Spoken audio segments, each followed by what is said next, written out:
What's good, everybody? It's Jonah. Come back and show another video. So for this video, I'm going to do the breakdown of Wednesday, July 29, 2026. And so just letting you guys know in advance, I did not take a trade on this day. And the reason for it is because if we jump on to Forex Factor, you can see that Wednesday, July 29th, you see FOMC, right? So the FOMC statement and the FOMC press conference. So even though these news events happen in the afternoon, what I've noticed is that typically on FOMC like mornings, usually either there isn't a setup that presents itself, or in some cases, price just typically consolidates. And if price is consolidating, then nothing's really happening, and then there's usually not an opportunity. So the way I have my rule set up right now is that I do not trade the morning of or day of FOMC, nor do I trade any of the days that follow, right? So Wednesday, Thursday, and Friday, I would effectively be out of the market, right? So on this day, I was not behind the charts. I was not actively, looking to trade, but I'm still going to do a breakdown because there's still valuable information for you guys to see here, right? So here we are on Wednesday, July 29th. So the first thing we do is we look for higher time frame buys. So what we do is we go on the 1 hour and we, figure out which, like, what is the directional bias with price, right? So jumping right in, we were previously bearish because with the NAS, right, you see prices going lower and lower, lower, and then you see that this low got formed, but then it was formed with this swing high, and this swing high obviously got traded through with this high, and then price makes another high, right? So you're seeing price does this and it goes up, but then what happens after price makes a high here? Price goes down and breaks this level down here. So you can see with this low got taken, it got taken out with this piece of price action, and this high obviously still remains intact while this low remains intact. So based on the NAS, we are effectively bearish, right? Now looking at the S&P, we pretty much got a directional bias from the NAS, right, because of a break of structure that happened a few days ago. um However, with the S&P, right, you see the high that got formed here. It was this high, and then you had this low. So this low right here at the very bottom, this is what broke, you know, all the lows, on its way down, right? So pretty much this range still remains intact, right? Because this push down here cleared all of these levels on the way down, and clearly price did not go above here, nor did it go under this level. So S&P were also bearish, right? So both pairs we are bearish going into the day, which means if we're bearish going today, we want price to make a rally up, right, towards some sort of liquidity pool, right? Either this high here or this high here, right? We want to see price go up, and then we want to take price, we want to take price for a sell somewhere up here to then take it lower, right? And the same idea with the NAS, right? We're bearish, so we want to take price lower, right? So now we'll skip a few to about 8:45, right? So this black candle is the 8:15 to 8:30. So when this candle closed, this is 8:30. So if we look to the left from 8:30, we want to highlight the most recent swing high, which was right here, right? For 8:30, you look to the left, right? These appear to be equal highs. This one is a swing high. So we have that liquidity marked. And then same idea for NAS, right? This bearish candle right here, it closed at 8:30. So then we look to the left of that, and then we want to find the most recent swing high. Now, clear as day, it is also this one right here, because this candle, the candle to the left and the candle to the right are both lower, right? So we have our, point of interest marked, and now we want to mark our targets to the downside, right? So I'm just marking some obvious ones. Why? This is right now the low of the New York session. This right here is the low. Well, this right here is the London low, right? But obviously that got taken with this push here, right? So we got the New York low. We got this right here is pretty much the low of the day, and this is another low that's, a few hours after midnight, right? So we have a few. These are effectively they're low hanging fruit, right? When you're trading, guys, you want to try to grab targets that are close by, right? Very achievable targets, right? So that if you take a trade, you can effectively, take profit, right? So then here you have London lows right here that are still intact, additional lows, and then these are pretty much the daily lows, right? So you have your levels marked, and then if you want, you can add another low right here, which is the low of the session for the NAS, right? So we pretty much, and if we want, we can look to our left, right? You see another target here, which, for the sake of this, I'll just mark it, right? And then you have additional targets, which these could be long-term um positions that you'll take, right? Like if you want to have a runner, like let's just say if you were to take a sell from over here, right, and you're going to ride price down, you should be able to take off the majority of your position. Me personally, if I were to take a trade on this day, right, I would look to close 80 to 90% of my position right here, probably 90%. And then if I wanted to leave a runner to go clear this, because this, what do most traders see when they look at that, right? Let me zoom in a little better, right? What do most traders think when they see this, right? The first thing that goes to their mind, they'll look at this and say, oh, well, this is support, right? Because you're seeing one tap, two tap, three taps. There's a lot of traders. There's a lot of liquidity under here because not only are there a lot of stop losses, there's also a lot of sell stops because a lot of traders are expecting that if price goes under this level, that it's going to continue going down. Right? So there's a lot of liquidity resting under here. And for a lot of traders, they see that as support, or you can say, a triple bottom, right? But we see that as liquidity. We see that as a target that the market would want to travel to, right? And right, so we pretty much got what we're looking for, right? So this is pretty much, and I'll get rid of this and I'll get rid of this, right? This is pretty much the genesis of the idea, right? You're seeing how early on, this is before 9 o'clock. Before 9 o'clock, I'm already setting up the framework for a potential trade, right? If a trade decides to materialize, right? This is the idea, taking price lower, right? You want to see a high get cleared before price decides to go under. Now we can jump in to the 1 minute time frame and effectively watch price to see what happens. Now remember, we're bearish, so ideally I want to see these lows, like this low and this low down here, right? Same idea, this low and this low. Ideally, I want as many lows to remain intact as possible because if I'm bearish, right, I want price to go up and then I want to be able to take an entry somewhere here and then ride price lower. However, if these targets get taken, then there's less reason for price to want to go lower, which makes it less probability, right? Less probable. Trading, you want to think of it as a game of probabilities, right? And you want it to be at, like, you want as many of the variables to be in your favor as possible. So I want as many downside targets to be available, right? Even this gap right here, right? This would be nice. There's no guarantee, right? But this would be nice if that gap stayed open, because then if I was to take price lower, right, that would be one of the areas that price will want to gravitate to, right? So that's pretty much what I'm looking at. But now we're around 8:45. Now we effectively watch price to see what happens, right? Now, of course, price with the NAS, right? Price is a lot closer to this high than it is with the S&P because this area is a lot further. So I'm looking at both pairs. Obviously, I have them side by side, right? However, where it is right now, NAS is the more probable of the two to potentially give me a setup. So most of my attention is on the NAS, but I'm still watching both pairs, right? And as you can see right here with the S&P, you see that the S&P clearly took out the low of the session, right? The brown is New York session. So this low was cleared with this push down here.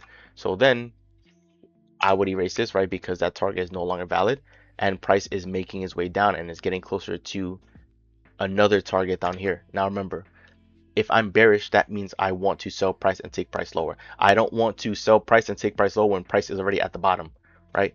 Because then, I go for low hanging fruits. I go for the obvious targets. So then if I'm trying to sell down here, then I'm only anticipating that price at the very least will probably want to go down to this area and then the risk reward wouldn't be so good. But if price was able to go up here and I was able to take a trade and sell it, right, you can imagine how much better the risk reward is being able to sell at the top than to sell at the bottom, right? If I'm bearish, I don't want to see price make the low of the session, right? Because I know that after 9:30 a.m. Eastern, that is the stock market open, right? And in many cases, price has the tendency to go in the opposite direction of where it typically wants to travel to, because that move is a fake move. It's a fake rally to get traders to trade in the wrong direction and to generate liquidity so that price can actually push. So for example, if I'm bearish, right, in many cases I expect, let's say this is 9:30, right? I expect that on bearish days, price is going to want to, make its way up because traders are going to be buying, buying, buying, thinking price is now bullish, but is doing that to generate buy side liquidity, right? To activate buy stops and get traders to buy so then it can actually push price to the downside, right? So I don't chase price, right? I wait for price to give me what I'm looking for. And that's the big difference between Novice traders and more seasoned traders, right? The traders with more experience are perfectly okay with walking away or stepping away from the charts if price doesn't give them what they're looking for, right? And for me, once again, I didn't trade on this day because um it's FOMC, right? But I'm just still showing you guys the breakdown of what happened. So now here it's 927, 928, 929, 30. Okay, so this next candle is now going to be the 930 open. So boom, right? You see 930 open, it made the low of the session, right? Because this candle, this low obviously went under these lows, right? So the low of the day was formed here, and obviously no liquidity pool was taken. So there's nothing for me to do anymore with the S&P. Now, still watching NAS. However, this is not a good sign because this is the 930 open candle. As you can see, price came out aggressively bearish, right? It not only cleared this high and it, tapped into this fair value gap, but it's also aggressively bearish. And so in a situation like this, I'm almost anticipating that price wouldn't give me a setup, which is the case because FOMC day. But I'm already anticipating that this is probably not going to be, that price probably isn't going to go up there. That price is probably just going to go straight down, right? And so we continue fast forwarding. You now see NAS cleared this liquidity, pushed up, and then you're going to see that price eventually just explodes all the way down. And I'll just fast forward on the 5-minute, right? You guys can see what happened with price shortly after, right? So price completely obliterated many of these targets and price just ran all the way down. Now, why am I showing you this? I'm showing you this to show you guys the game, to show you guys what the machine, what the algorithm that pushes price, what it's actually doing, right? Because um, you're seeing here with this push up here, right? This is after 930 opens, right? You're seeing this push up. Now it clearly didn't take our liquidity, right? Which is fine, but what did this push do? Not only did this push tap into, fair value gaps, it also cleared a previous high. So this previous high got purged before price went straight down. So what this tells me, right, if we think about trading as far as like orders, right? This tells me that price came up to this level to sell, right? Because, and I'll full screen it, right?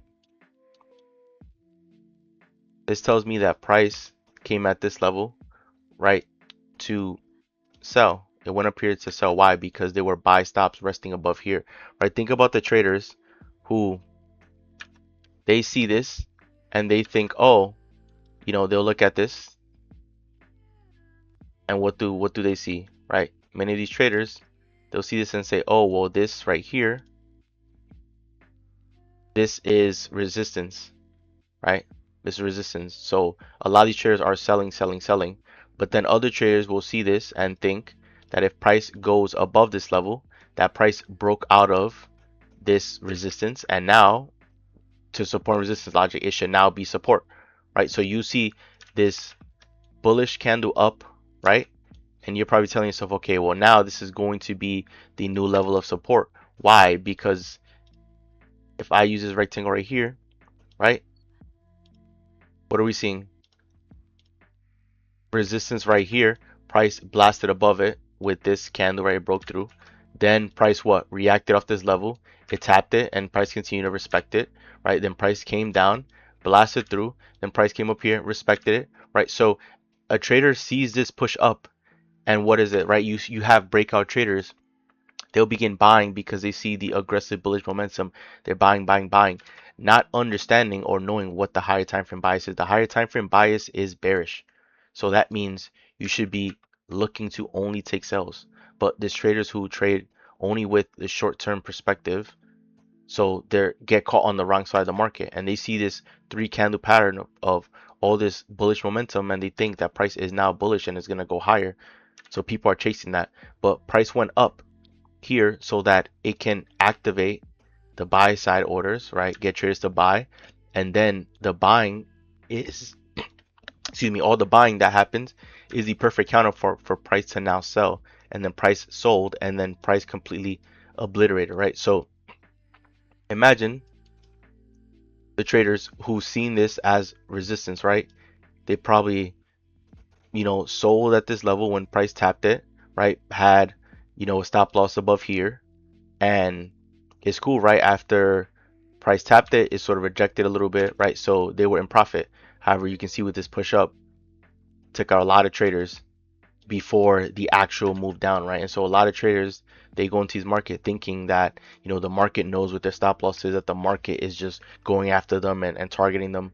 Well, it's because they're trading with incorrect logic, right? They believe it's almost like there's a difference between correlation and causation, right? Like traders will think that because something is happening, that is the reason for it, right? Because they'll see, with support and resistance, they'll see this level constantly reacting off a price. And so they think that because price reacts off that level, that it must be, what's causing price to react, right? Because price is bouncing, so it has to be the support and resistance is what causing price to respect it.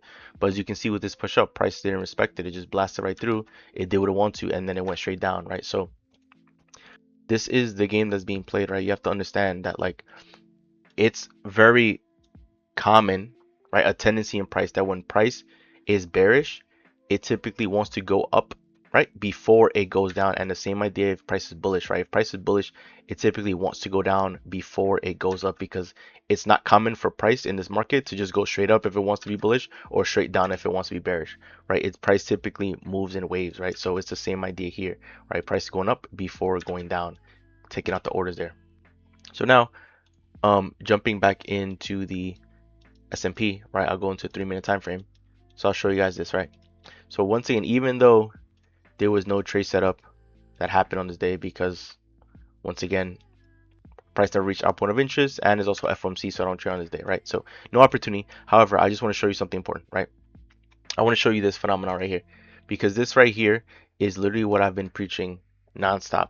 It's proof, it's evidence of the machine controlling price, an algorithm controlling price. It is a computer that does all of the heavy lifting, right?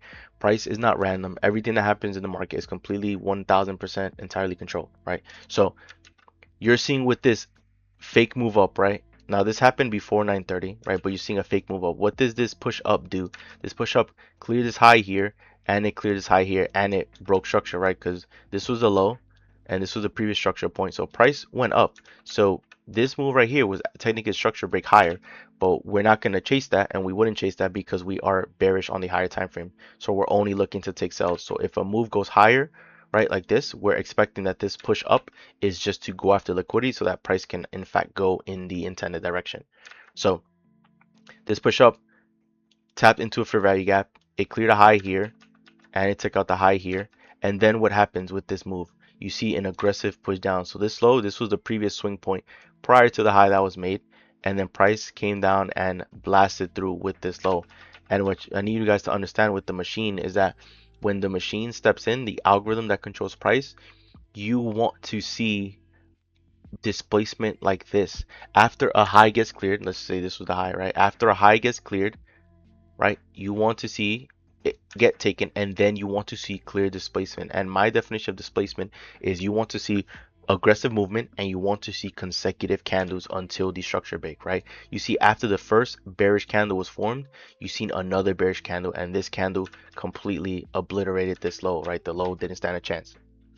And that is what you want to see in displacement. Now, if I go in the 1-minute time frame, right, you're seeing here the 1-minute time frame, right? You see that the high gets formed with this candle, right? You have the gold candle, we push up, and then the bearish candle, the black candle, which made the high, right? What happens after this black candle? You see a bullish candle, right? A gold candle. So in my opinion, because this candle is right here, this would not count as displacement because what you're seeing is you're seeing a push up, and then you're seeing the bearish candle, and then you're seeing this gold candle, and then you're seeing the move down. To me, this, right, this is just a crude drawing of what just happened here, right? This to me does not count as displacement because you have this little push up, right?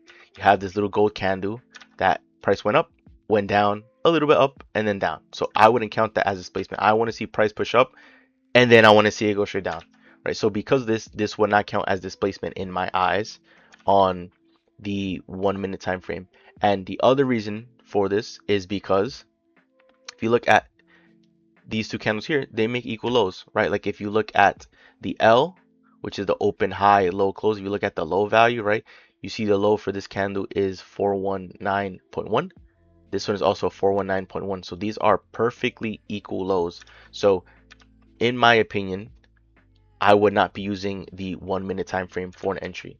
Now I'm showing you guys this because once again, like when liquidity gets purged, this is what I'm looking for my entry model. But I would not be doing it on the 1 minute time frame because this gold candle interrupted the displacement and these candles here make equal lows, right? So I'll jump into 2 minute. Right, so let's look at the 2 minute time frame. Right, 2 minute time frame. This does not fit the qualifications. Why? Because here you're seeing equal lows.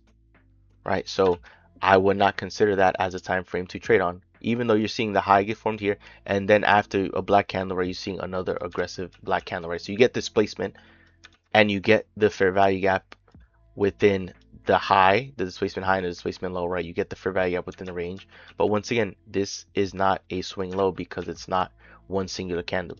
Now jumping on a 3 minute time frame, you're seeing it now, right? You're seeing one singular candle. So that is a legitimate swing low, right? You see after the high is made, one bearish candle, two bearish candles back to back. And then from the displacement range, right? The displacement low to the displacement high, right? This is the displacement range. Once you have a liquidity grab, right? And then price goes down and breaks structure, then you want to go to the displacement range from the low to the high and find is there a fair value gap within this range, right? And as you can see clear as day, there is a fair value gap that appears within this range here. So once again, did not trade on this day, it's FOMC, right? However, you're seeing the entry model at play right here. This is exactly what I look for my entries, because in this case, right, for this entry, there was only one massive fair value gap.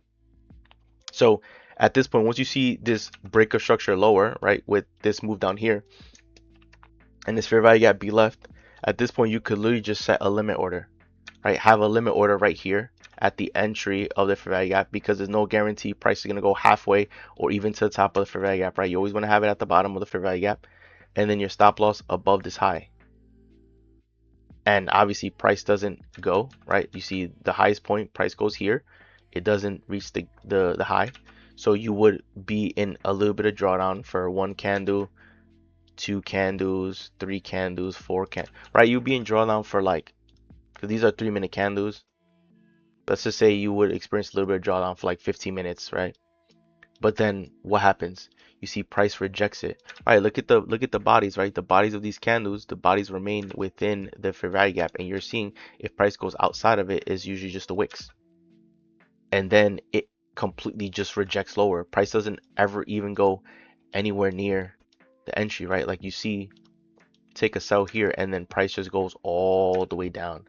And literally shortly after, I mean, I would move my stop loss. I would wait a little bit, right? But this right here is 11 o'clock. This is the end of the session. Look where price is at. Price is all the way down here, right? So if you entered here, stop loss above here, right, and price being at this level, you could obviously move your stop loss to break even, right? It's safe. And of course, you would take partials here, right? If this low gets taken with this candle here, you could take partials there, right? You can get creative, or you can have like a runner, right? But I'm showing this because that is the entry model that I'm looking for. This is what you want to see with an entry model, and having those strict rules is what's going to allow you to be selective with your trades, and it's what's going to protect you and keep your win rate high. Now, in the 4 minute time frame, you're seeing, right, the reason why there's no entry in the 4 minute time frame is because first and foremost, right, you see there is no fair value gap, there's no gap left in price, and there is no swing low. There's two candles right here that make equal lows. So 4 minute wouldn't be a legitimate entry. 5 minute, right, there's no swing low, it's equal lows for these candles, and there's also no fair value gap. So like the only opportunity realistically with the model would be to trade it on the 3 minute time frame, right? So now what I'll do is I'll also fast forward it a little bit for 15 minutes because I want to show you what eventually happened, right? So pay attention what happened with FOMC, right? So FOMC usually see news happen on both 2 o'clock and 2:30, right? So this wick is a 2 o'clock, and then this big bullish candle right here is the 2:30. So you see, right, price went down, cleared the targets, then it went back up, it rallied, and it rallied to tap into this fair value gap here. Now it left the liquidity, but you see it came in, tapped the fair value gap here, and then after that, what happened? Price completely tanked lower. Same idea here with the Nas, right? Price came down and cleared all the targets, and then price reversed, and then you have the 2:30 news. It pushed up right above these previous highs, right? This was now the point of interest finally got taken, and then what happens? Price takes these highs, and then what? It completely goes lower. So this is what I'm saying. Like, when you show up with a bias for the trading session, you should always obey your bias for the entirety of the session, for the entirety of the day, right? Because this move up, price pushed up, and then it went up, but we're bearish. Why? So price went up to clear this liquidity, to activate the order, right? To go grab the liquidity it didn't get previously, and then it just completely blasted lower, right? So think about all the traders who think that price just moves because of market structure, right? Market structure alone is not the answer, because you're seeing what price is doing. You're seeing that as soon as it grabs the liquidity that it wants, look at the displacement, right? You're just seeing aggressive bearish candles immediately after price takes it. This is not by accident. This is the market. This is the game that's being played. It's about liquidity. It's about orders, right? And that is what moves the market, because the market makers, they're there to make money. And the traders who are impatient, the traders who are unaware, who just don't know what's going on, these are the traders that are constantly getting burned because they're just not familiar with the game that's taking place. I'm showing you this over and over so that you can begin believing that this is what is happening, because I'm showing you proof of it happening each and every day, right? So that wraps up the video. Enjoy the video. Do leave a like and subscribe as you're on the road to 1 million subscriber, guys. So once again, this is Joel, and I'm out. I'll see you guys for the next video.